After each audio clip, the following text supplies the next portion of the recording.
Assalamualaikum warahmatullahi wabarakatuh. Selamat malam untuk Ibu Puji dan kawan-kawan semua. Di sini kami dari kelompok 3 mata kuliah teori graf yang dimana kami mengambil studi kasus Chinese Postman Problem. Nah, di antara anggota kami yaitu ada saya sendiri, Wafa Aidan Nizar Ghaisani, kemudian rekan saya Kawan Nainggolan, dan Muhammad Azhar Farezi. Nah, apa sih Chinese Postman Problem itu? Mungkin akan dijelaskan oleh rekan saya. Pada pengertian Chinese Postman Problem adalah salah satu masalah rute yang menanyakan kos terendah jika rute terpendek bisa menggunakan algoritma Dijkstra untuk mendapatkan vertex mana yang dipilih pada graf Euler yang dapat dijadikan sebagai vertex untuk edge duplikat guna dapat diselesaikan menggunakan algoritma Fleury dan dilintasi setiap sisi setidaknya satu kali. Nah, algoritma Fleury sendiri adalah algoritma yang digunakan untuk menemukan lintasan yang melewati semua sisi dan kembali ke titik awal atau biasa disebut Euler cycle atau lintasan yang melewati semua sisi dengan titik awal dan titik akhir yang berbeda, biasa disebut sebagai Euler path. Nah, bagaimana sih alur pengerjaan untuk algoritma Fleury ini? Pertama, kita inisialisasikan dahulu grafnya, yaitu terdiri dari vertex dan edge. Nah, kemudian kita harus mengecek dulu apakah semua vertex tersebut dari graf tersebut berderajat genap. Jika iya, maka langsung saja kita eksplorasi tiap simpul. Tiap simpul setidaknya satu kali ya. Nah, kemudian namun apabila tidak, di sini ada beberapa kondisi jika dia itu ganjil. Pertama, buatlah list kemungkinan semua simpul graf G yang berderajat ganjil. Nah, kemudian modifikasi graf tersebut dengan menambah sisi E pada pasangan simpul berderajat ganjil. Setelah selesai mengubah um, graf tersebut menjadi sirkuit Euler, maka kembali lagi ke proses eksplorasi. Setelah selesai proses eksplorasi, kita cek lagi apakah ada jalur yang belum terdilalui. Nah, jika tidak, maka stop algoritma ini. Pada langkah-langkah algoritma, yang pertama adalah menentukan graf itu apakah Euler path atau Euler circuit. Selanjutnya menentukan simpul dari graf tersebut apakah genap atau ganjil yang seperti tadi pada flowchart tersebut. Selanjutnya ada pilih sisi yang akan dilewati. Hindari sisi yang dapat mengakibatkan graf menjadi dua bagian yang terpisah. Selanjutnya, hapus sisi yang dilewati untuk dapat melanjutkan pada jalur selanjutnya. Ulangi pada bagian pemilihan sisi yang belum terlewati. Di Ada the sini kami Chinese. memiliki dua studi kasus. Yang pertama yaitu Oke, yang pertama yaitu the Chinese Postman Problem. Di mana pada permasalahan ini soalnya yaitu seorang tukang pengantar koran ditugaskan untuk mengirim koran ke setiap rumah di komplek perumahan Morioh Kota S. Ia harus memikirkan rute yang harus dilalui dari titik U dan kembali ke titik tersebut. Setiap jalan harus dilalui dengan mempertimbangkan jarak yang efisien. Nah, yang pertama kita cari itu yaitu derajat setiap simpul, di mana kita mendapatkan derajat daripada setiap vertex itu ada ada dua vertex yang memiliki merupakan ganjil, dan kemudian ada 4 vertex yang berderajat genap. Di sini dapat kita kerjakan karena ia adalah semi Euler, di mana minimal harus mempunyai vertex ganjil, memiliki dua vertex ganjil. Kemudian kita mencari rute terpendek. Kita di sini menggunakan algoritma Dijkstra. Kemudian kita juga untuk menentukan weighted tour-nya yaitu menggunakan total bobot asli daripada graf ditambah total duplikat. Nah, boleh kita lihat pada gambar ini, yaitu duplikatnya itu disambung dari vertex U ke X dan X ke V karena sudah didapatkan melalui algoritma Dijkstra yang sebelumnya dijelaskan. Di sini kita bisa memulainya yaitu dari H UW yang berbobot 5. Kemudian ditambah bobot daripada H UV yang berbobot 2.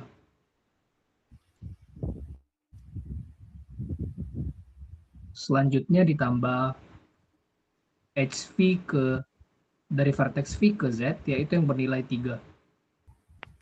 Kemudian ditambah dari vertex Z ke W yang bernilai 2. Kemudian ditambah H dari vertex W ke Y yang bernilai 1. Kemudian ditambah H daripada vertex Y ke Z yang bernilai 2. Kemudian ditambah vertex dari Z ke X yang bernilai 3. Kemudian ditambah vertex dari X ke Y di mana H-nya bernilai 2. Kemudian ditambah H dari vertex Y ke U yang bernilai 4. Kemudian ditambah H daripada vertex U ke X yang bernilai 1. Kemudian ditambah lagi H daripada vertex X ke V yang bernilai 6. Dan sekarang ditambahkan H duplikatnya yaitu yang bernilai 6 dari vertex V ke X. Dan yang terakhir ditambahkan H duplikat yang bernilai 1 dari vertex X ke U.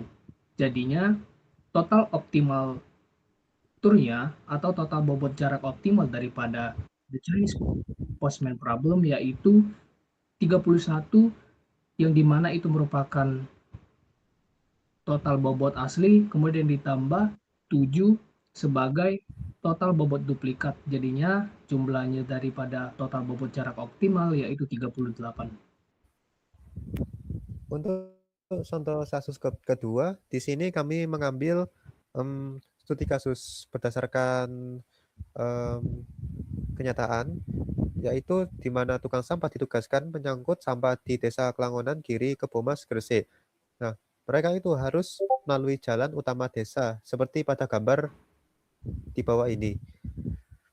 Nah, masalahnya mereka harus menentukan, memetakan rute yang efisien guna meringkas waktu dan bahan bakar dari kendaraan tersebut dengan harus melalui semua jalur utama di desa tersebut. Nah, di sini seperti pada gambar, mereka harus mengambil rute utama di desa seperti berikut.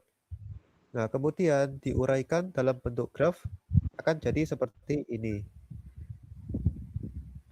Nah, setelah dianalisis, ternyata terdapat dua simpul yang berderajat ganjil, yaitu antara BCE dan FCE, yang dimana dia itu milik vertex A dan vertex D.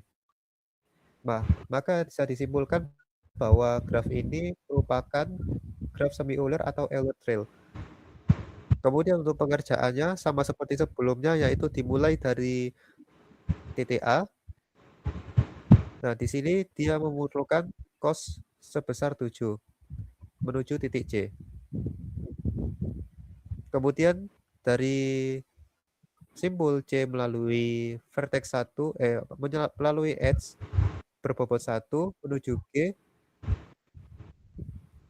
Kemudian dari G ke H dengan bobot 2. Kemudian dari H ke menuju vertex X dengan bobot 3. Setelah itu menuju vertex D dengan bobot 1. Kemudian menuju vertex E dengan bobot 5, dilanjutkan menuju vertex E dengan bobot 3. Setelah itu kembali ke titik A dengan bobot 6. Oke. Mungkin ini ada terpotong dari A menuju B dengan bobot 2. Setelah itu dari B ke D dengan bobot 1. Setelah itu, dari D, kembali lagi ke C melalui jalur yang telah diduplikasi tersebut dengan bobot 5. Kemudian yang terakhir, kembali lagi ke titik A dengan bobot yang telah diduplikasi sebesar 7. Nah, setelah dikalkulasikan dari total optimal tour, yang dimana jarak aslinya sebesar 31 dan jarak duplikatnya adalah 12. Sehingga total bobot jarak optimal adalah 43.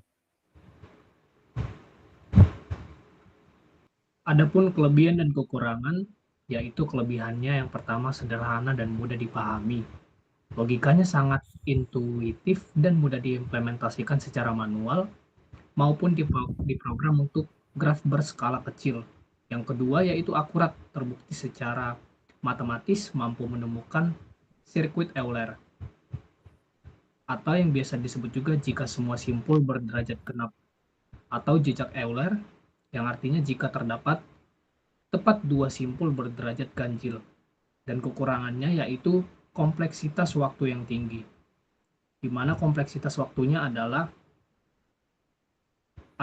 OE pangkat 2, di mana E adalah jumlah sisi. Kemudian hal ini karena pada setiap langkah penelusuran, algoritma harus melakukan pengecekan ulang, yaitu seperti algoritma pencarian breadth first search atau depth first search untuk memastikan sisi yang akan dilewati bukan sebuah bridge.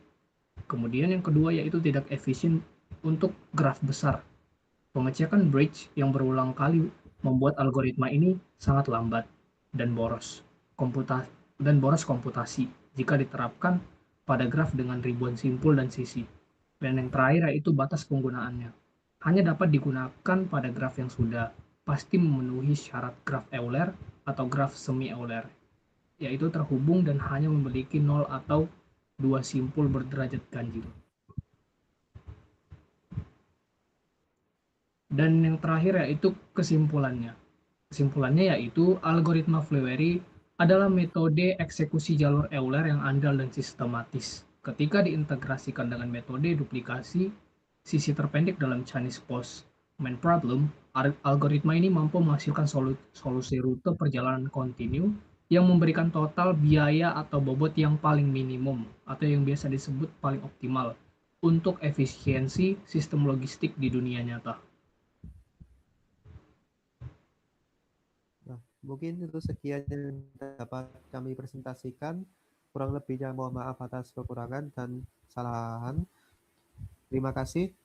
Terima kasih telah menyaksikan. Wassalamualaikum warahmatullahi wabarakatuh.